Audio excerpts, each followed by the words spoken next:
कैसे हैं आप? कार्यक्रम में आपका स्वागत है। आज का विषय बहुत खास है। बहुत से लोग मुझसे भी यही सवाल करते हैं। क्या परमेश्वर प्रार्थनाओं का उत्तर देता है? एंगस, मैं दुआ करता रहा लेकिन जवाब नहीं मिला। क्या वो सच में हमारी दुआओं का जवाब देता है? शायद मेरी प्रार्थनाओं में जोश नहीं है, शायद मेरी दुआ में वो आग नहीं है, या शायद मैं दुआ में रोता नहीं हूँ।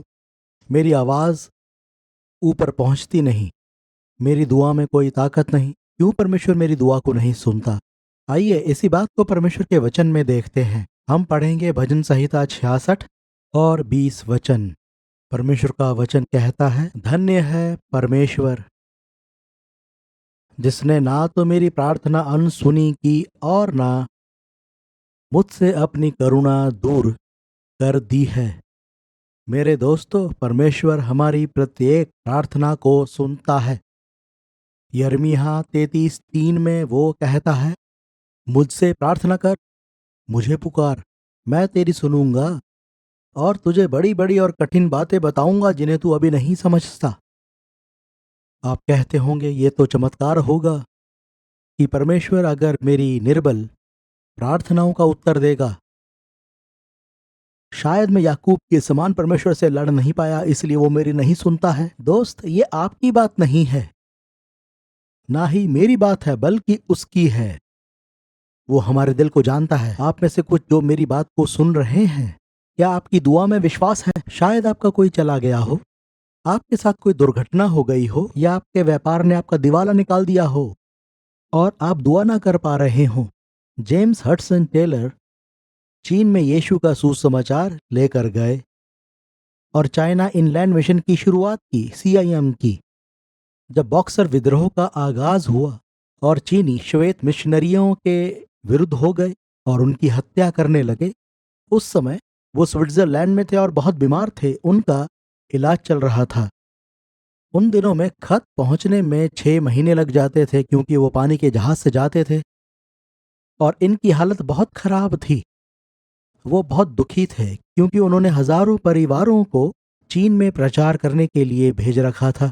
बहरहाल, दुनिया की सबसे बड़ी बेदारी ठीक इस समय चीन में हो रही है। पवित्र आत्मा चीन देश में जोरदार तरीके से काम कर रहा है। घरेलू कलीसियाएं हमेशा ही बहुत प्रभाव डालने वाली रही हैं, पर उन दिनों में बीज बोना अभी बाकी था। हडसन टेलर बीमारी के कारण दुआ नहीं कर पाते थे, ना ही बाइबल पढ़ पाते थे। फिर उनके पुराने मित्र जॉर्ज मुलर, जो ब्रिस्टल चिल्ड्रन होम चलाते थे, उन्होंने इन्हें एक खत लिखा और खत में हडसन टेलर को कहा, परमेश्वर की विश्वास योग्यता पर भरोसा रखो, अपनी योग्यता पर नहीं। परमेश्वर की विश्वास योग्यता में उसका वायदा है, वो हमें नहीं छोड़ेगा, ना कभी त्यागेगा। तो मैं आपको उत्तर देना चाहता हूं, परमेश्वर हमारी सारी प्रार्थनाओं का जवाब देता है, पर कई बार परमेश्वर का नहीं कहना भी एक उत्तर होता है। और हाँ, कई बार कोई जवाब नहीं भी एक उत्तर होता है। अगर परमेश्वर ने आपको किसी काम के लिए नहीं कहा है तो उसे ना करें, है ना? क्योंकि नहीं कहना या खामोश रहना भी जवाब होता है। मैं उस आदमी से शादी करूं या ना करूं, परमेश्वर मुझे इसका जवाब दो। अगर जवाब नहीं मिला तो आप इंतजार करें। परमेश्वर आपको जवाब देने में बिल्कुल सक्षम है। आपको ये सब कैसे मालूम है एंगस? मैं सुबह जल्दी उठता हूँ, उसके साथ समय व्यतीत करता हूँ, वो वचन से मुझसे बात करता है। मैं क्रमानुसार बाइबल को पढ़ता हूँ। वो प्रकृति के द्वारा मुझसे बात करता है, अन्य मसीहों के द्वारा बात करता है। इस तरह वो मुझे हर बार आश्वस्त करता है। पर सब्र चाहिए। दुआ करें, जवाब के लिए सब्र करें, वो जरूर जवाब देगा। प्रभु आशीष दे। Goodbye. We trust that you have been blessed by today's message. For more information, please visit angusbuchan.com.